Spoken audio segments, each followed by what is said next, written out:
Luar biasa, inilah kisah orang yang pernah berguru kepada Nabi Khidir di kuburan.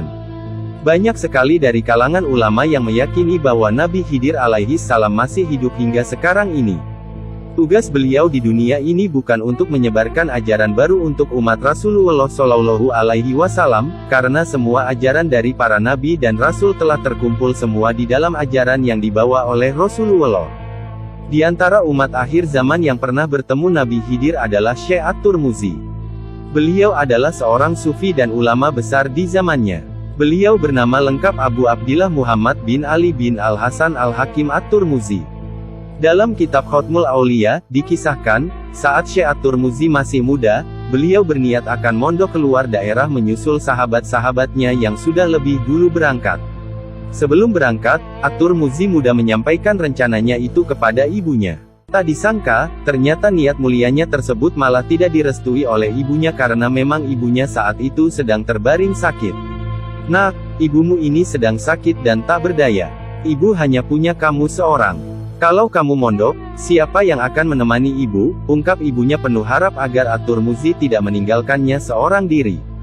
Jawaban dari ibunya itu seperti anak panah yang melesat tepat di hati Syekh At-Tirmuzi. Hatinya terenyuh bercampur sedih. Tidak ada pilihan lain, ia pun memutuskan untuk membatalkan niat belajar agama keluar daerah. At-Tirmuzi muda lebih memilih tinggal di rumah untuk menemani dan mengurus ibunya. Waktu pun berjalan sebagaimana mestinya. Namun, hari-hari Syekh At-Tirmuzi masih dipenuhi kegundahan karena niatnya untuk mencari ilmu tak kunjung terlaksana. Di sisi lain, ia tidak bisa pergi jauh meninggalkan ibunya seorang diri.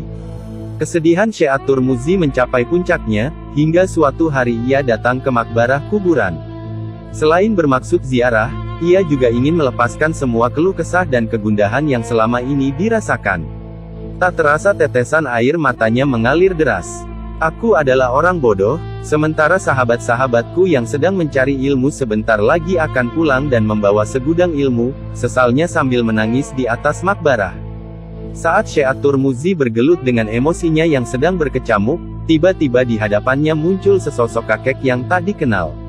Kakek ini langsung menyapa dan menanyakan penyebab kesedihannya yang mendalam. Tanpa pikir panjang, Syekh At-Tirmuzi menjawab dan mencurahkan semua kesedihannya. "Saya ingin mondok, tapi keinginan itu tak mungkin terwujud karena saya harus menemani dan menjaga ibuku yang sedang sakit," jawabnya.